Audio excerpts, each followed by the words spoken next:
As I should. All right, lesson 5.7 on imaginary numbers. This is going to look really similar to what we did in 5.6 with one minor difference. So we're going to have equations very similar to 5.6, but when we move all of our numbers over, we get the x squared by itself. There will be a negative number on that other side. So I want everybody to take your calculator.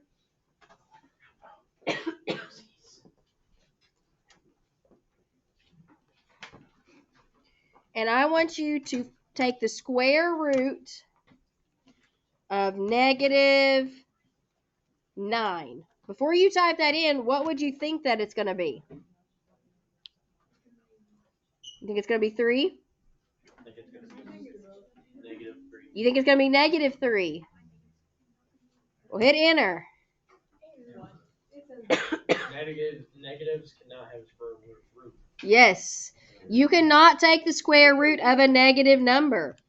There is no number that you can multiply by itself to get a negative number. Because a negative and a negative still multiply to be a positive. A positive and a positive still multiply to be a positive. And a positive and a negative is a negative. Yes, but it's not the same number, right? So, this is where imaginary numbers are going to come in. You need to know that I stands for imaginary is the square root of -1.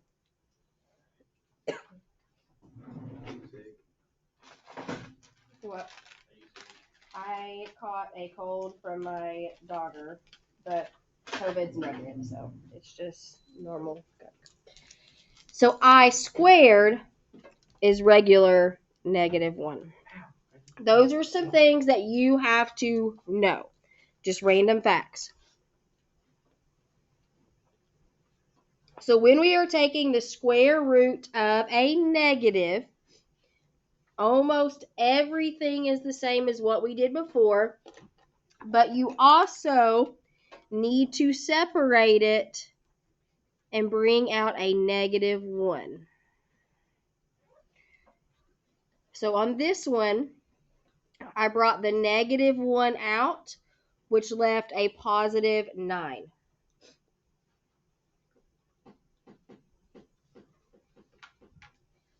What did I just tell you that the square root of -1 is?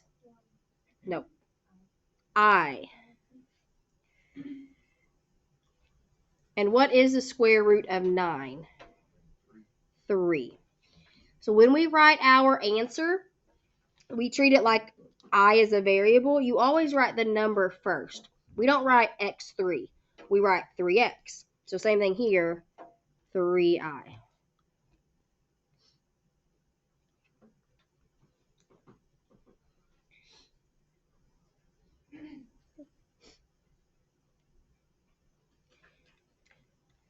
All right, next one.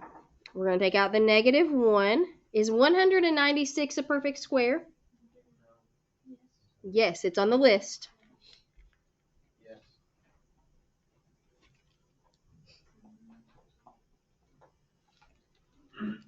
What is the square root of -1? I. What's the square root of 196? 14.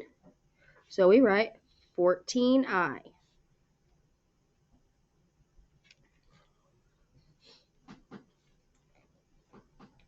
Number 3, take out the negative. We're left with square root of 5. Is 5 a perfect square? No. No, it is not. Are there any perfect squares that go into 5? No. So there's really nothing else we can do with this. But what do we know the square root of -1 is? I. So, Is it going to be square root of I? yes, but we put the I first and then the square root. Because if you write the square root first and then the I, it's going to look like this. It's going to look like the I is underneath. So the correct order to write your answer is always... All right, the correct order. If you have a whole number, you write it first. If you have an I, you write it second. And then if you have a square root, you write that last. Sometimes you may only have 2 of those 3. Sometimes you may have all 3 of those. But this is the correct order that you would write your answer.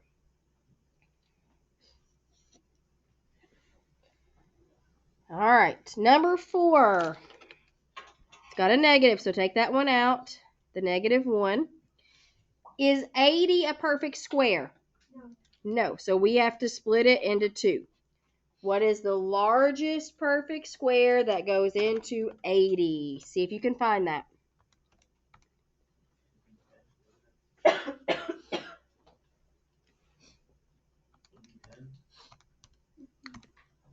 10 is not a perfect square. Why is there 3 square root? Okay, so because there's a negative. So that's what we started doing while you were out there. Anytime you have a negative, you have to pull that out also. So we have a negative. How come those are 2 if they're... Because the numbers were perfect squares, so they didn't get broke apart. Oh. Sorry, dude. Yeah, that was gross. Did you remember to start recording again? I want to go back. Do you post the recording? Yes. I'm going to go back and watch and just hear Jason. Kind of weird. All right, so the correct perfect square is 16.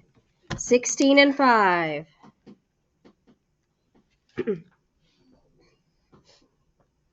What do we know the square root of negative 1 is?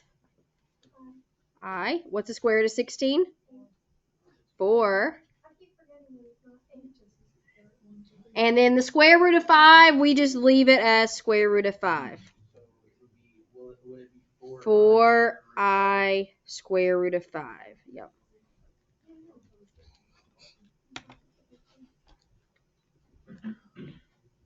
All right, number 5. It's got a negative, so we take out the negative 1. Is 32 a perfect square? Nope, so it's got to get split into 2.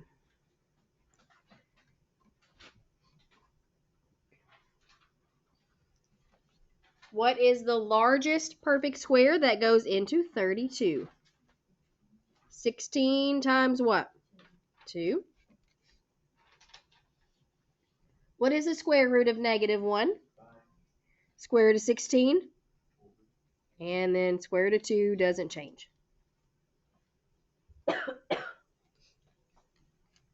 So the answer is 4i square root of 2.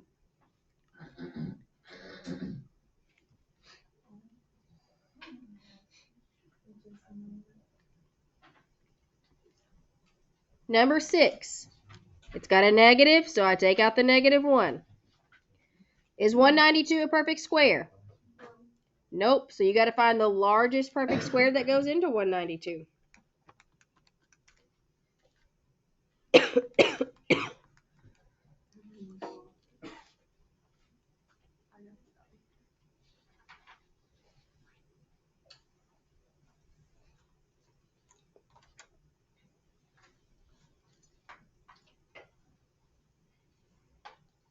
Has anybody found it?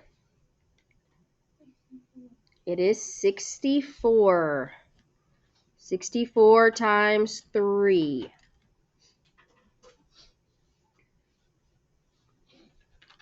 What is the square root of negative 1? Square root of 64? 8. And square root of 3, just bring it down. And my final answer is 8i square root of 3.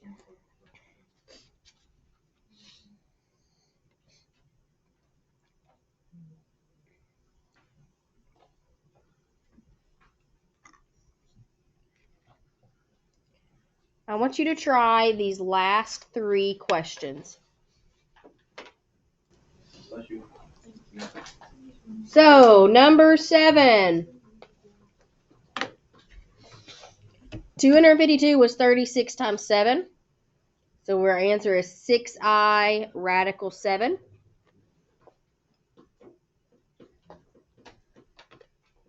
And then number 8, 2i radical 11. And number 9, 9i radical 3. So 243 was 81 times 3. Are there any questions so far?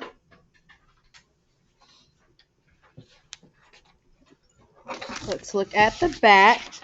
Same kind of questions as we did in the last lesson. Just this time, when we move everything over, we're going to have a negative. So number 10, I've got x squared plus 81 equals 0. How do I get the x squared by itself? Subtract the 81. And we get x squared equals negative 81.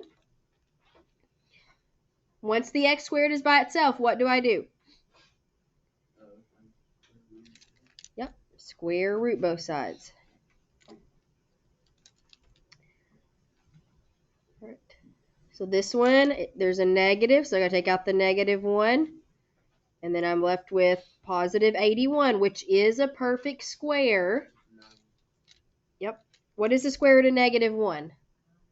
I. And the square root of 81? 9. So we have x equals, these you have to do the plus or minus, 9i.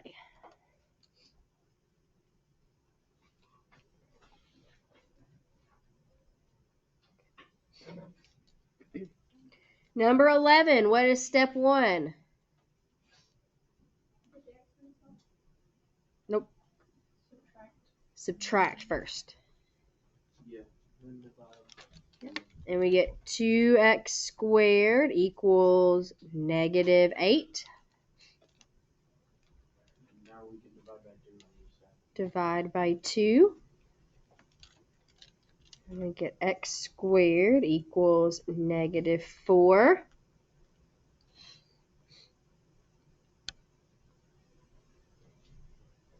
And then what do I do? Square root. Square root.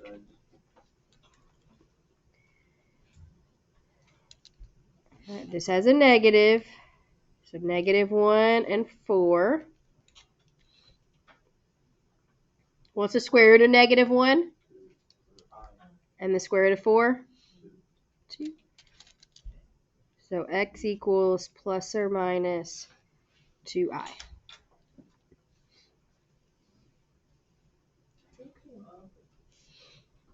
Do what? I have no idea. All right, number 12. Step 1. Good. 4x squared equals negative 24.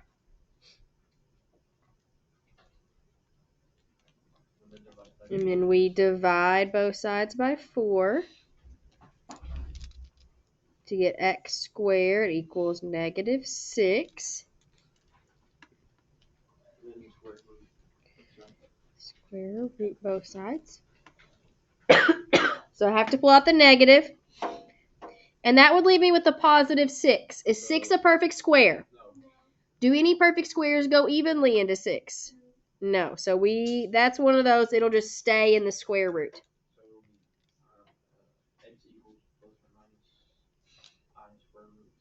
Yep. So this one turns into I.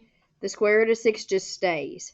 So x equals plus or minus I square root of 6.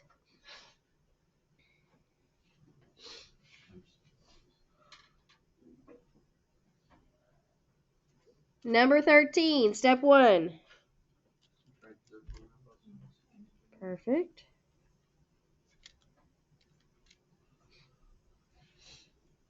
What's 1 minus 13? Yeah. Once the x squared is by itself, what do we do?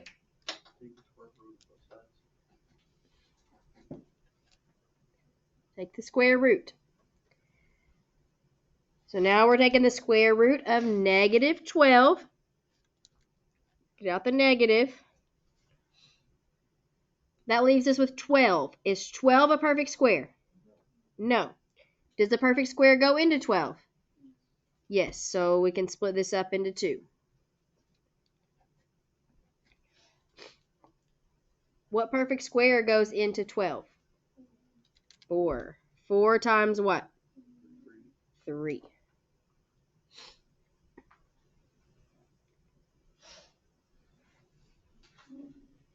And what is the square root of negative 1? I. Square root of 4? Somebody else besides Jesse know these? And bring down the last one, square root of 3.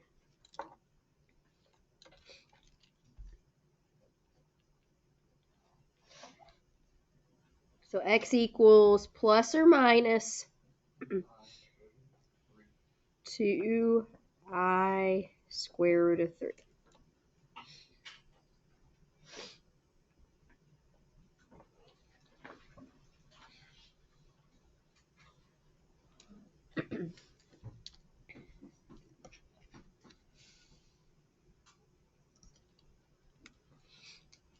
Number 14. We start out by subtracting 8 from both sides.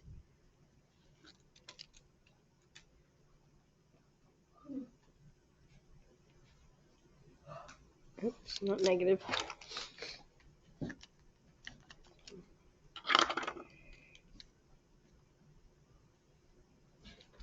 We get negative 3x squared equals 147. And then we divide by negative 3.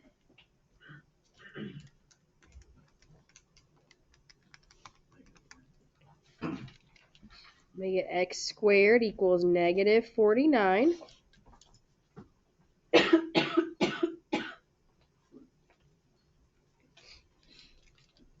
And then we take the square root.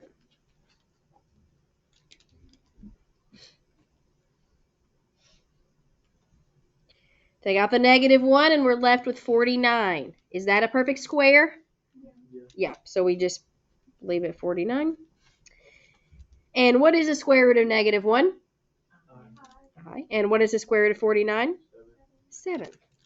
So we get x equals plus or minus 7i. I want you to try number 15. So first you should add 14 to get 2x squared equals negative 144. You may be like, oh, that's a perfect square, and be tempted to go ahead and take the square root. But you have to divide by 2 first. And you get x squared equals negative 72. And taking the square root, we got to split it up. Take out the negative 1. 36 is the largest perfect square. That goes into 72. 36 and 2. So square root of negative 1 turns into I. Square root of 36 turns into 6. And then this one we just bring down. And our answer is plus or minus 6i radical 2.